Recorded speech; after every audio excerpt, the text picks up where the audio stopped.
I don't think it's fair to call us either a Treyarch or an Infinity Ward style, but certainly the best learnings from both studios have given us a great foundation to deliver on Call of Duty. You know, when I pick up a third or fourth version of a game, I want it to feel like a little, okay, I'm familiar with it, but would you bring me new? And we've gone through the entire game. I mean, even to the HUD, the front end, how we're going to do the movies.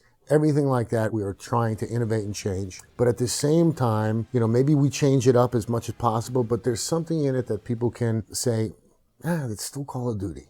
Because we know there's millions of people that play it, and they don't want a completely different game. They want Call of Duty, but better, different, innovative. And I think that's what excites us about Advanced Warfare, right?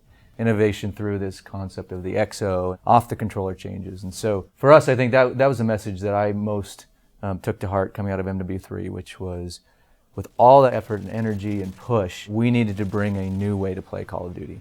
And you're going to see that, right? We've brought verticality and strength and XO abilities in ways that this is Call of Duty from the spirit of everything you've loved about it, but it is a different Call of Duty, and we think that's going to be pretty fun for the fans. We talk about the big moments. We talk about pacing an awful lot. To me, this is the summer blockbuster. This is the big guy, right? And people are waiting for it. We want them to go, oh my gosh, I can't believe you did that in a game. We've kind of joked about what's the next thing we can do. We just took down the Golden Gate Bridge on an aircraft carrier. And we're like, well, we could blow up the moon. And because, where do you go? So we're looking for those big moments that are. We're not blowing up the moon, just for the record. I was thinking blowing up the moon would be great, because think of the tides and all the changes that would happen. So yeah, I mean, it's not just about the big moments right now. It's about those emotional moments, and they can still be big and bold. But it's, to me, right now, this point in our career, and I think in video games, with the new consoles and the amount of fidelity you can get with the characters, it's about emotional connections. Narrative is extremely important to us.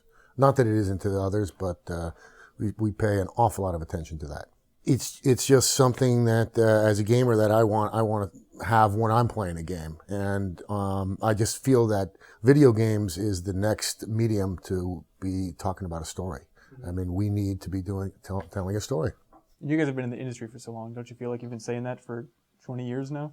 Yes, and the thing is, we have been trying as developers to do that. But a lot of times, I mean, you think about it, maybe 5, 6, 7 years ago, a lot of us were making licensed products. There was a big deal in licensed products, and it's hard to tell any other story in there. So there's about 4 or 5 years in there. That's what we're making. You kind of lose that muscle memory to make your own story. And so when you finally can, you branch out, and I think that's what's taking place in the industry right now. A lot more people are going, from freedom, I can tell a story. So it's been one of the core focuses of this game. Yes. Right, is the opportunity to focus on a rich narrative through a single protagonist. One character was pretty important, because I felt there was times where I'd have to get used to another character and what is their story arc, and not that was bad. I thought the first time I played that was really cool. But in this case, we're like, it's about the narrative, and it's about this guy's journey, right? It's not just a military story. I mean, this is about family and camaraderie and pain and loss. And so we needed to tell those, and I think the best way was through that one character, which is a change for Call of Duty as well. Can you describe who Mitchell is? I don't think we've really touched on that yet. He's a dude from the United States, just sort of a normal guy, right? He just joined the military.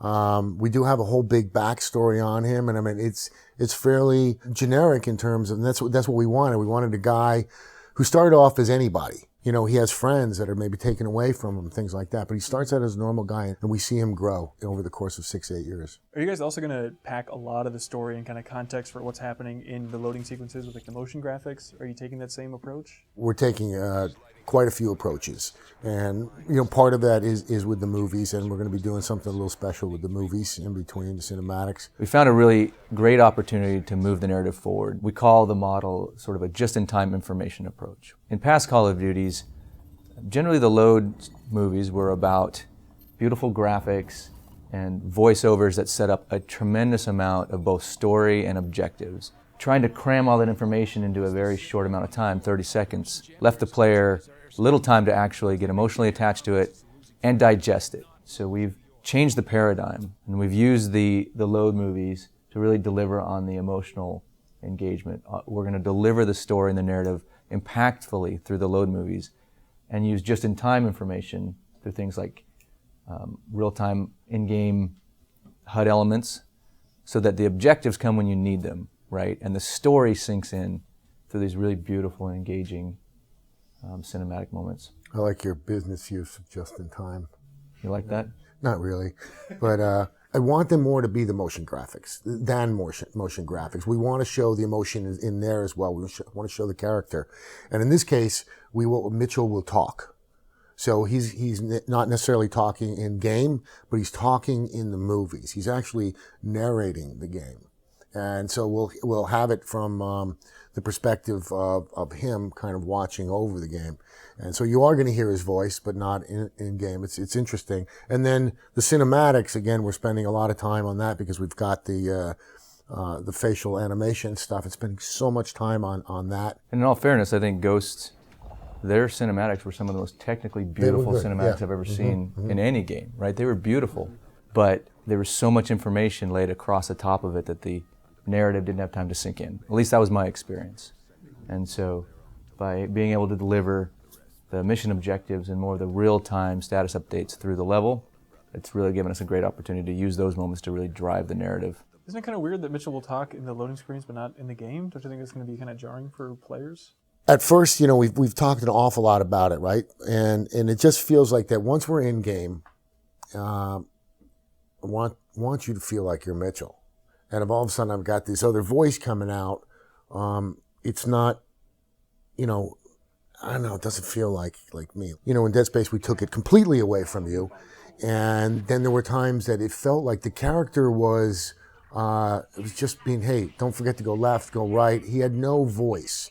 So in this case, we're going to give him a voice, and it's a pretty strong voice. But in the game, we want it to be your voice.